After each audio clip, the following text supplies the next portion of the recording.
In the last episode, we went ahead and cleaned up the secondhand pump that we picked up. And in doing so, and getting ready to install it on the sled, we realized we needed a couple of extra parts. And unfortunately, we couldn't get these extra parts secondhand like we did with this pump.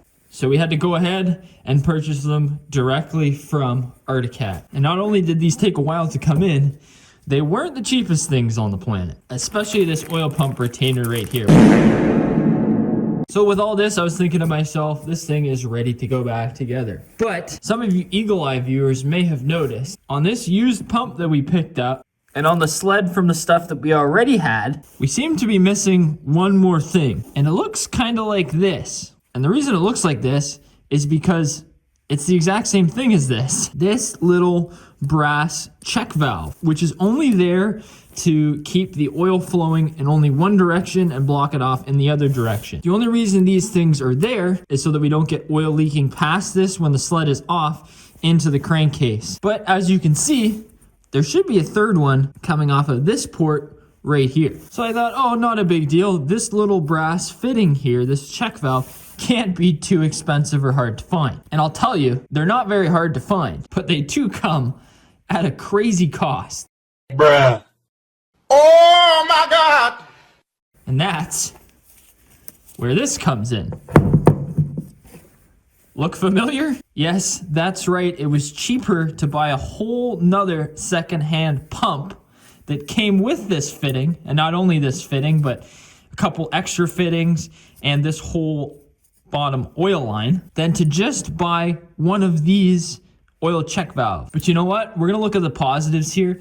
This used pump right here looks like it's in a lot better shape than the one that I got secondhand on Marketplace. So I think the plan is to run this pump and all of the fixings on it, choose the best 3 check valves of the sorts, and then maybe, because everybody else is selling them for a crazy amount of money, we can make some money back by selling the ones that we don't use. But with all that being said, we can finally go ahead and get this sled put back together.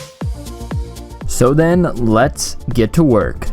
Gotta start by removing the block off plate that the previous owner had installed in here. We had removed it previous to check if the oil pump gear was still there, but we had it back in place just as a placeholder so that crap didn't get in the crankcase. And with that out of the way, let's get the block prepped for the oil injection pump. But as you saw in the diagrams in the last video, the oil injection pump is sandwiched between the block and this oil pump gear retainer. Say that 10 times fast. Now, I did purchase brand new O-ring seals for this pump and retainer, but for stuff like this, I'd rather be safe than sorry, and I'm using a little bit of the Right Stuff silicone to guarantee that neither of these seals are going to leak. Before we install this retainer, I'm going to go ahead and replace the oil pump shim. We have to be extra careful not to drop this shim when taking it out and reinstalling it into the engine.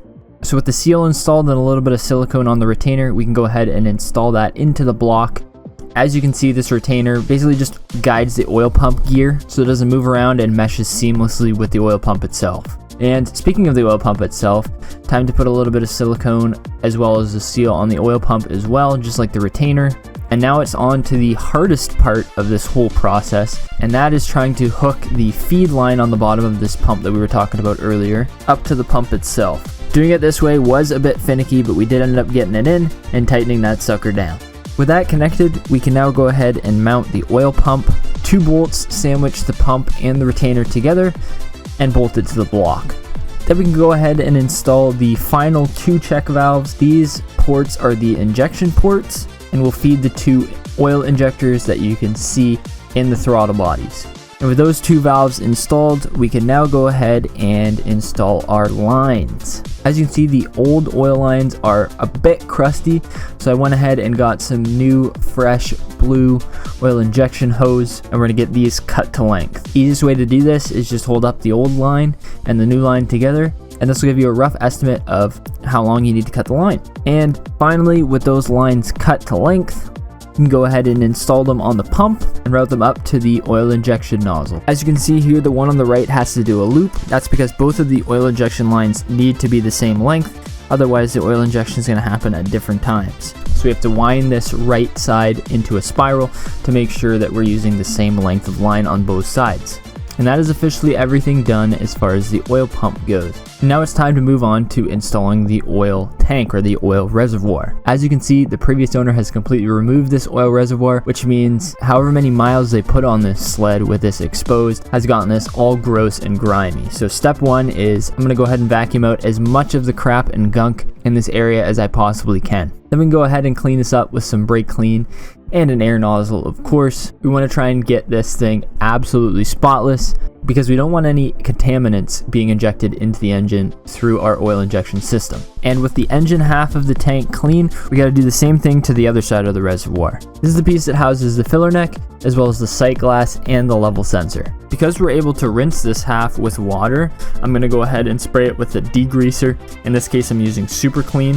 Then we can go ahead and give this a thorough scrub, and finally we'll rinse it off in the sink, making sure to get all of the degreaser out as we don't want it mixing with our oil. As an extra precaution, after we've rinsed this out, we're also going to hit it with some more brake clean and some compressed air just to make sure that we got this thing squeaky clean.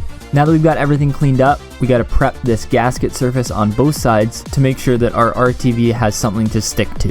I'm just going to go around the perimeter of both surfaces with some emery cloth, making sure to use some more compressed air afterwards. We don't get any metal shavings or contamination in the oil as well. There was a little bit of extra silicone left over from the previous gasket, so you've also got to make sure that all of that is gone before we go ahead and reseal this. Well, it looks like we're going to have to spend a little bit more money because your boy managed to break off the float for the oil level sensor.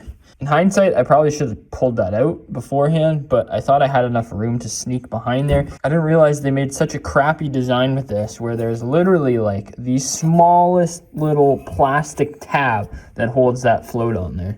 But you know what? It is what it is. We're going to install this anyways, obviously knowing that that's not working, to keep an eye on the oil level, but we will get one of those on order and we'll go from there. Speaking of stupid designs, instead of using a regular M6 bolt to hold this tank on here, Arctic Cat decided let's make these self-tapping machine screws, which of course I do not have.